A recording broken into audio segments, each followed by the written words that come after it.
Hi Vedic Pisces, this is the Ivy League astrologer with the May 2015 reading for you guys.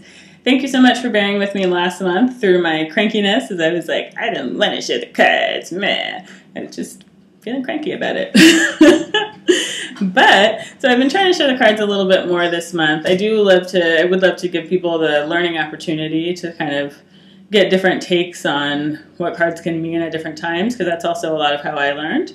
Like from books, but also from just watching lots of tarot videos and seeing the different interpretations. So I would like to pay that forward and pass that along. Sometimes it kind of interrupts the flow of my thought while I do it though, so it's probably going to be somewhat intermittent, but I will try to show the cards a little bit more in the reading. So I hope that that is something that's helpful for you guys. You can give me feedback on whether you like that or not, or how you feel about it. So. Also, I did make a video about Western signs versus Vedic signs, because a lot of people were telling me that they have been watching for their Western signs and that's really resonating for them, but they were less sure about their Vedic signs. So I kind of did some thinking about that and put it in a video, so you can check that out if you're interested.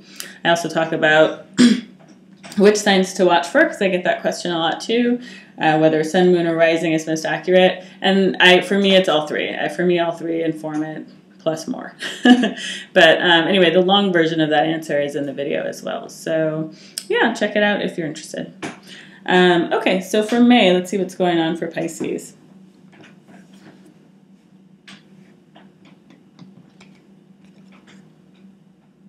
So yeah, it kind of feels like we've got like 1 foot in and 1 foot out of something, or 1 foot on faith on something and 1 foot kind of on the ground, but surveying the possibilities in a way. So this is kind of resonating with that limbo feeling that was coming up for you guys last month. I feel like you guys are maybe trying really hard to get out of that limbo. So the first card that comes up is the Two of Wands here. And so you see how he's got 1 foot that's on the ground, and then the other foot is not visible. So that's what is coming up for me as like the other foot is sort of in space, you know, it's like floating on faith. It's kind of feeling out the right place to be. And maybe your present doesn't feel all that welcoming or all that sort of fertile. You know, you see the grayness of this bottom piece here. So it seems like you're looking for that fertility, for that bloom, for that way forward. You know, so you're looking out, okay, looking out kind of over your life and over your available possibilities to kind of see where you can find that. And I see you sort of charging forward at something. But maybe even while you're moving. So again, I feel like, so this is also a card that can express, or that brings back to me that sense of limbo that was coming up for you last month. See how he's in between the two wands? Chained here and like looking out there, but not sure if that can really, see how this one kind of disappears into that concrete block? Not sure if that can really be fulfilling, although that's kind of the direction that he's looking. So it looks to me like you're sort of rushing at something though, or trying to make something go, you know, and to me it does feel like you're trying to push out of this feeling of limbo forcefully, you know. And again, with the Knight of Swords, I always see that he's moving forward and the horse is sort of like, whoa, I don't know. So you see the butterflies on the horse's bridle. That may not actually be a bridle. My horse knowledge, not great. But yeah, it seems like something that you may be nervous about, but kind of plunging into anyway. Because you feel like you need to do something. You know, you gotta get unstuck. You have to cut away what is holding you back. So I feel like you're kind of trying to do that maybe with like fiery words or fiery actions. Just by trying to do, again, it feels like doing something just so you're not so stuck. This may result in you feeling kind of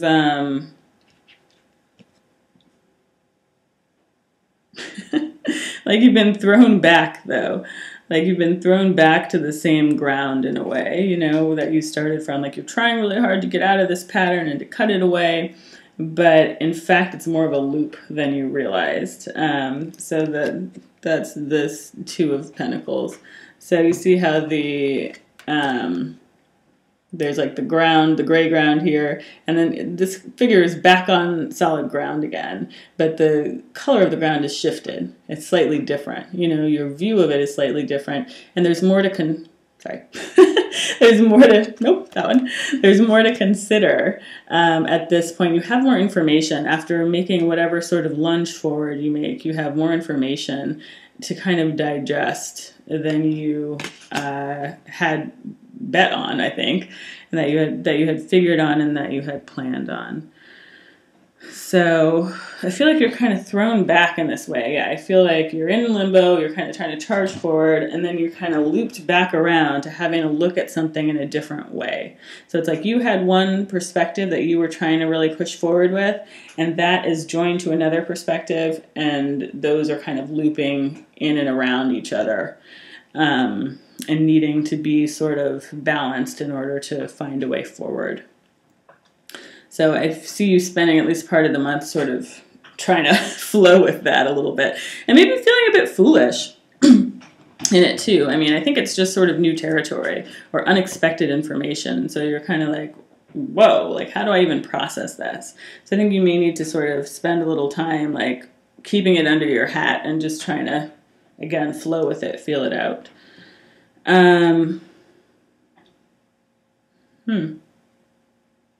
But it feels like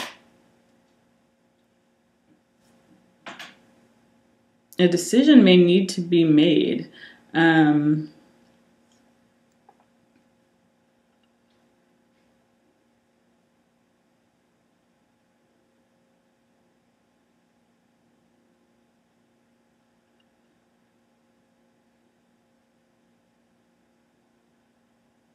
About what to do with this stuff that's kind of coming out of the depths or that's coming up. And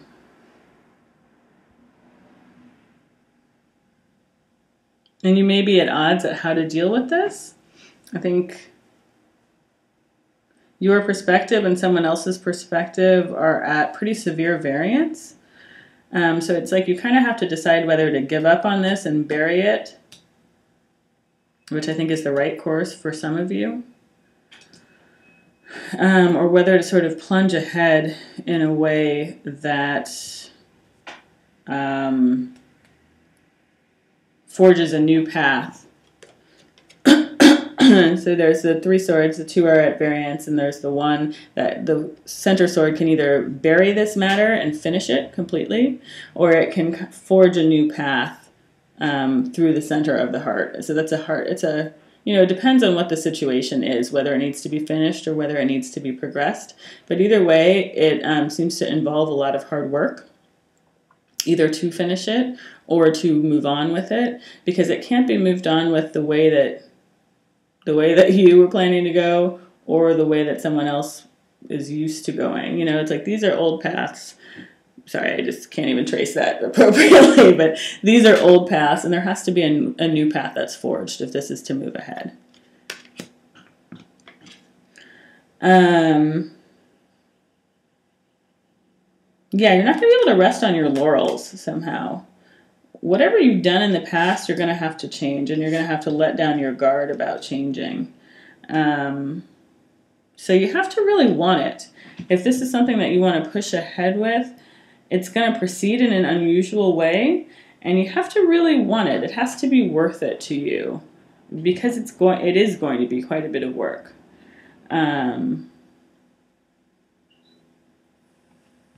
But it feels like it's also, it feels also like it's, birthing something, like mothering something, like you're nurturing something into being that wasn't there before. It makes me think of the phrase of like, wanting something so much that you create a small positive where there was nothing before. So it feels like you have that power this month to kind of bring something completely new into the world.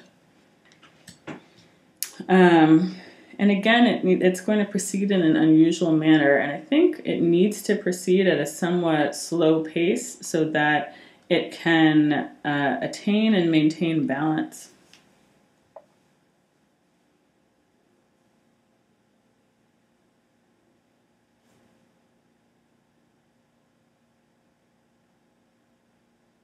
Mm-hmm.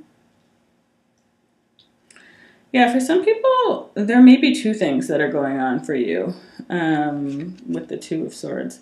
There may be two things that are on for you. One that is like close at hand in a way, but is not as productive, even though other people may think it is more productive or may be urging you in that direction.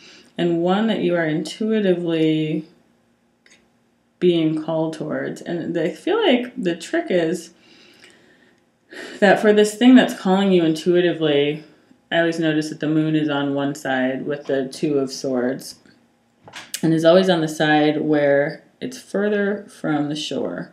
You know, like it's like, here's what's right in front of you, but that's kind of drying up even as you watch it. You know, it's not leading to anything big. But then here on the side of your intuition, you're being drawn to something that's just kind of bloop, bloop, bloop, bloop, showing some signs of life. It's going to take a while to develop, but it's also going to lead. It's like if you do this groundwork, you put in the work here. That's interesting. Here's the same ground as on this, oh my goodness, on this one and on the first card. But if you put in that groundwork to get to here, the leap from here to here is not that far, and this will sustain you for a much longer time by listening to your intuition. The moon here. Obviously a professional at pointing to things. That's very much my strength, clearly. Yeah, so it feels like there may be a little bit of like false intuition on the side of kind of what's right in front of you, what's kind of falling in your lap or something, where you're like, no, but I really should work on this. I really should do this. But it feels like if you kind of quiet yourself and go within a bit more, you may find that you're actually like leaning more towards something else. And again, this may not be something that's immediately visible this month, but it's maybe something that you're sort of like reserving yourself for and not quite understanding why. But yeah, I feel like it's bubbling up this month. Like there's some hints of kind of where you're supposed to be. And there's a big renewal that's waiting for you. And for some people, this will be the renewal of an old situation, which was formerly poorly controlled, or formerly resulted in going to separate corners and what seemed like a complete end. So for some people, it will be a renewal of a situation like that. And for other people, it will be a renewal of your own sense of self-reliance and self-respect. I feel like you will be going forward with far fewer illusions about yourself and about the world with the Tower in reverse, next to the Emperor in reverse. Next to the Emperor in reverse. And with a lot more faith in your own beauty and your own power. And not just your beauty and power on the level of like ego, but like in the power and beauty of the spirit that is running through you. You know, the power and beauty of your higher self, basically, and the power of listening to your higher self, even when it's difficult. Even when it's difficult, and even when it feels like you're moving blindly. But on sort of the unerring wisdom of your higher self and on listening to where you're being led. And not holding on, not trying to hold on to things that are stuck for you, and understanding that things that are blocked for a reason. And not for you to like keep working on them, and not for you to keep working on them indefinitely. And that's a hard line because, you know, everything requires work. But things should be paying you back as well. You know, it shouldn't be something where you're giving and what you're getting back is not making you happy. And again, that's a line too. You know, it's a weird line because there are periods where there's something that we really are deeply committed to, that we care very much about, but it's just not working at that moment, but that doesn't mean we should give up on it completely, you know. So it really is a matter, I think, of tuning into what truly vibrates with you within your soul, in a way. So I wish I could say exactly how to pinpoint that, you know, but I feel like it's a moment for your top fish to swim up, basically, you know. So it feels like, you know, like Pisces is the two fish swimming in different directions. And in order to be incarnated as a Pisces, you have lived many lifetimes, you know, and you have a lot of wisdom. But the difficulty with Pisces is that you're so receptive that you can get lost, you know, and your truth is different than other people's truth because you have wisdom, but you forget your own wisdom, you know. So this is a time for sort of your top fish to swim up towards that wisdom because you have it within you, and to kind of drop whatever like draining habits or draining whatever sort of clouds are in your way, you know. This kind of like lower Pisces fish confusion down here, to kind of reach for like the butterfly, you know. It's like it's already there, it's within you, and this sword pointing up to your higher self wants to speak to you, you know. It's like you need to just reach out that antenna, and maybe that means for some people clearing out the muck so that you can get to the clarity, you know.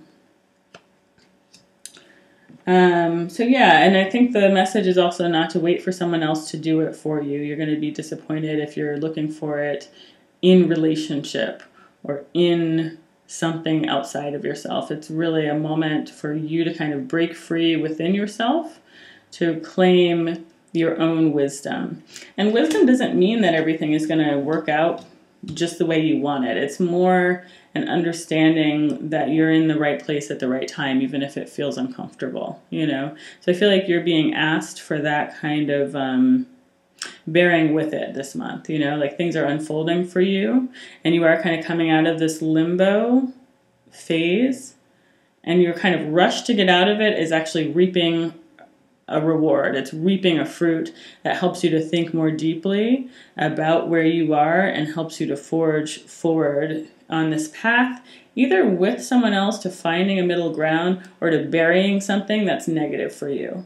So I think that's a very powerful movement for you this month, but it's really, the urge is really for you to sort of be with the death in reverse.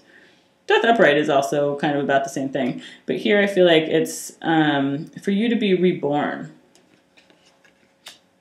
and to free yourself from old situations, because the death card is next to the Emperor and the Tower. So it's like freeing yourself from old situations that have held you down, old patterns, I think, that have held you down, and allowing yourself to like see your glory in a way, you know. So I feel like, yeah, it's like that's available to you this month, that kind of movement, internal movement that is going to help you to bear with the time that it takes to kind of get to where you want to be. It's like it's helping you to get more comfortable in the Piscean waters. Rather than giving you the land that you desire, it's giving you an ability to swim, I think, if that makes any sense. So yeah, so that's what I'm seeing for May for Pisces. Yeah, please check out the Western versus Vedic signs video. And yeah, if you'd like a personal consultation, my link for scheduling is down below, and my email's down there too. It's the ivyleagueastrologer@gmail.com. And please note that all times on my scheduling site are in Pacific time, because I am in California. So if you're not sure what the translation is between California time and where you are, just you can just Google, you know, Paris time to Pacific time, and it'll tell you very quickly what that is. So yeah, just to make sure that you're scheduling for a time that actually works for you, because I've had some confusion with the time zone stuff. So thank you for watching, and I hope that's helpful, and happy May. Thank you. Bye.